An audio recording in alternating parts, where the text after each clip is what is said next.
বন্ধুরা, আমি নীল নীল অধিকারী লোকু YouTube page থেকে চলে এলাম আজকে ফের অনেকদিন পর ইস্ট বেঙ্গলের জয়লাভের পর নতুন ভিডিও নিয়ে। বন্ধুরা আমাকে ক্ষমা করবেন, গতকাল আমি সবসময় ইউটিউব ভিডিও আনি ইস্ট বেঙ্গলের ম্যাচের পূর্বে, কিন্তু গতকাল ভিডিও বানানো ছিল ম্যাচের পূর্বে কিন্তু আমি পোস্ট করিনি।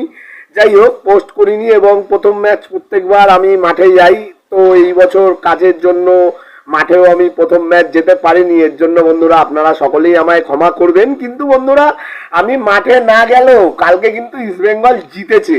হ্যাঁ বন্ধুরা, যেটা সবচেয়ে পজিটিভ দিক সেটা আমি বলতে চাই, মানে বিগত কয়েক বছর ধরে এই 2020 সালের পর থেকে মোটামুটি যতগুলো আইএসএল হয়েছে প্রত্যেকটা ম্যাচেই প্রথম ম্যাচ আমি গেছি, যেটা আমাদের যুব ভারতীর প্রথম ম্যাচ। হ্যাঁ, এই দলের প্রত্যেকটাই গেছি, কিন্তু কোনোটাই আমি কোনোবার জিতে আসতে পারিনি। নয় ড্র নয় হার এরকমও হয়েছে, মানে জেতা খেলা, মানে ধরুন 0-0 চলছে, একদম ইনজুরি টাইমে লাস্ট মুভমেন্টে গোল খেয়ে খেলাটা হেরে এসছি প্রথম ম্যাচ। এরকমও হয়েছে বন্ধুরা ইস্ট বেঙ্গলের আইএসএল সমর্থনের ইতিহাসে। তো বন্ধুরা কালকে আমি মাঠে যাইনি, কালকে আমার দলও জিতলো। দল জিতেছে মানে কি বন্ধুরা, দল ইস্ট বেঙ্গলকে যেরকম জেতা উচিত, মানে ইস্ট বেঙ্গলের মতন সেরকম ভাবেই খেলে তারা জিতেছে। দুর্দান্ত জয় বন্ধুরা, এটা মানে আপনাদের আমি বলে বোঝাতে পারবো না, কারণ আমি ফ্যান করে খেলা দেখেছি। ওই প্লে ফাই বলে একটা অ্যাপ আছে, ওতে আমি খেলাটা দেখেছি, খুবই দুর্দান্ত লেগেছে এবং মনে হয়েছে যে যদি ইস্ট বেঙ্গল জেতে আগামীও প্রত্যেকটা ম্যাচ আমি মাঠে না গেলেও না যেতে পারি। তো বন্ধুরা আসা যাক ম্যাচের পর্বে। বন্ধুরা আপনারা জানেন যে গতকালকে সল্টলেক স্টেডিয়ামে 7:30 থেকে নর্থ ইস্টের বিরুদ্ধে খেলা ছিল। প্রথম হাফ মানে দেখে আমি ঠিক বুঝিনি, মানে প্রথম হাফে দুটো দলেরই কি লক্ষ্য ছিল। যদিও আমাদের ডিফেন্স কিন্তু প্রথম হাফে খুব ভালোই করেছে, আমি বলবো আমাদের মানে ডিফেন্স খুব ভালোই হয়েছে প্রথম হাফে। আর প্রথম হাফে আমাদের গোলও হয়, ইউসুফ ইজেজারি মরক্কোর যে প্লেয়ার, প্রথম হাফেই ওর গোল হয়। তারপরে প্রথম হাফে তো মানে নর্থ ইস্ট রশিদকে পুরো মার্ক করে রেখেছিল। মানে নর্থ ইস্ট কিন্তু বন্ধুরা ওরা কিন্তু স্ট্র্যাটেজি নিয়েই খেলেছে কালকে। আমি জানি না আপনারা এটা ফলো করেছেন কিনা, যদিও মানে যেহেতু আমি ফোনে খেলা দেখার জন্য খেলাটা কিন্তু ভালোভাবে দেখতে পেরেছি, মাঠে থাকলে অতটা ভালোভাবে, যাই হোক মানে ফোনে দেখলে একটু বেশি দেখা যায়। সেখানে স্পষ্ট দেখা গেছে নর্থ ইস্ট কিন্তু পরীক্ষায় ধরে নিয়ে গেছিল রশিদকে, মানে রশিদকে ওরা পরীক্ষার সিলেবাসে নিয়ে গেছিল, কিন্তু সিলেবাসে এসে গেছে ইউসুফ ইউজেজারি। ঠিক আছে, মানে দুর্দান্ত প্লেয়ার বন্ধুরা, সত্যিকারে বন্ধুরা। ওর ওয়েলকামের সময়ও আমি ফেসবুকে পোস্ট করে ওয়েলকাম করেছিলাম।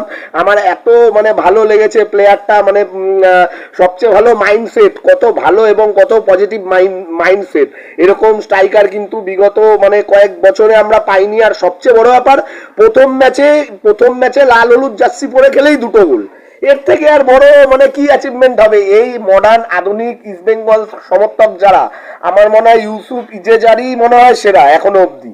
কারণ প্রথম ম্যাচ খেলে প্রথম ম্যাচে দুখানা গোল, তারপরে আবার ফার্স্ট হাফেও অপোনেন্টকে চাপে রেখেছিল। প্রথম হাফে কিন্তু মানে একটুর জন্য গোলটা মানে মিস করে গেছে ওই 42 মিনিটের মাথায়, তারপরে 32 মিনিটের মাথায়।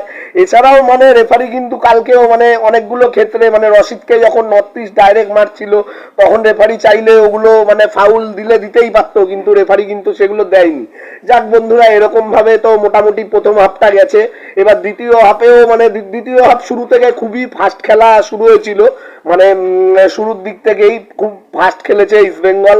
হ্যাঁ, যার পরিণামে 60 মিনিটের মাথায় মানে 65 মিনিটের মাথায় গোল হেডে, দুর্দান্ত হেড, মানে ইউসুফ ইজেজারি মরক্কোর প্লেয়ার, দুর্দান্ত হেড এবং দুর্দান্ত হেডে দুর্দান্ত গোল। এবং তারপরে 5 মিনিটের মধ্যে আবার সেকেন্ড গোল, মানে এডমুন্ডের ভাসানো বল ছিল বক্সের ভেতরে। হ্যাঁ, এবং এডমুন্ডের ভাসানো বল আর ইসের গোল, দুর্দান্ত গোল, মানে ইউসুফ ইজেজারি। এবং তারপরে ইনজুরি টাইমে মানে 90 মিনিট হয়ে যাওয়ার পর ইনজুরি টাইমে ইসেরও গোল দিয়েছে, মানে আমাদের যে আরেকটা আছে মানে বিদেশি, ও ভালো গোল করেছে। যাক বন্ধুরা, তো প্রথম ম্যাচ 3-0-তে দল জিতে এসছে, এর থেকে বড় প্লাস পয়েন্ট আর কিছুই না। পয়েন্ট টেবিলেও আমরা সগৌরবে টপে রয়েছি। ইস্ট বেঙ্গল 1 নম্বরে, 2 নম্বরে মোহনবাগান, 3 নম্বরে ব্যাঙ্গালোর। যাই হোক, এইটা চাইবো যাতে পুরো মরশুমই শুরুর থেকেই ইস্ট বেঙ্গল টপে থাকুক, কারণ আপনারা জানেন এই বছর আইএসএল এ কিন্তু লিগে যারা টপে থাকবে মানে তারাই কিন্তু মানে আইএসএল সেটা জিতবে। এবারে আইএসএল এর কিন্তু নিয়মে অনেক বদল আছে, প্রত্যেকবারের মতন না। যদিও এখন ক্রিকেটের মরশুম চলছে, ক্রিকেট বিশ্বকাপ চলছে, সবাই ক্রিকেটের জ্বরে কাবু, কিন্তু আপনারা তো জানেন আমি ফুটবল ফ্যান, ফুটবলের দিকে তো থাকবোই বন্ধুরা। তো 5 মিনিট অতিক্রান্ত, ভিডিও আর বেশি লং করব না। চাইবো যে আগের দিন মানে প্রথম খেলা ইস্ট বেঙ্গল যেরকম জিতে শেষ করেছে, পরের সবকটা খেলাও জিতবে এবং ভালো খেলবে।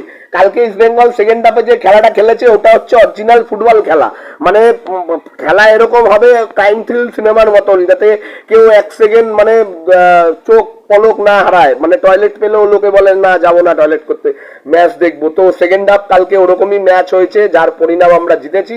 তার আগের দিন জানেন ভারত পাকিস্তানও খেলা হয়েছিল শিবরাত্রির দিন, আমি সেই খেলাটা দেখতে পারিনি কারণ শিবরাত্রি ছিল যেহেতু, তাই সেদিনকে ভারত পাকিস্তান ম্যাচও ভারত একতরফা জিতেছে।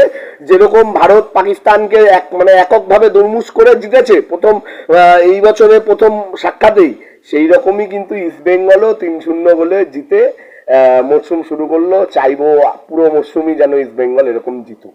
জয় ইস্ট বেঙ্গল বন্ধুরা। আর আপনারা যারা নীল অধিকারী লোকু ইউটিউব পেজের ভিডিওগুলো দেখেন তাদের জানাই অনেক অনেক অনেক ধন্যবাদ। আর আপনারা যারা এখনো আমার নীল অধিকারী লোকু ইউটিউব পেজটা সাবস্ক্রাইব করেনি তারা অবশ্যই সাবস্ক্রাইব করে দেবেন। এখন কিন্তু ফুটবলের মরশুম চলছে, ফুটবল মানে আইএসএল এর মরশুম চলছে, অবশ্যই আমার ভিডিও আসবে, আপনারা ভিডিও এখন লাগাতার পাবেন। জয় ইস্ট বেঙ্গল।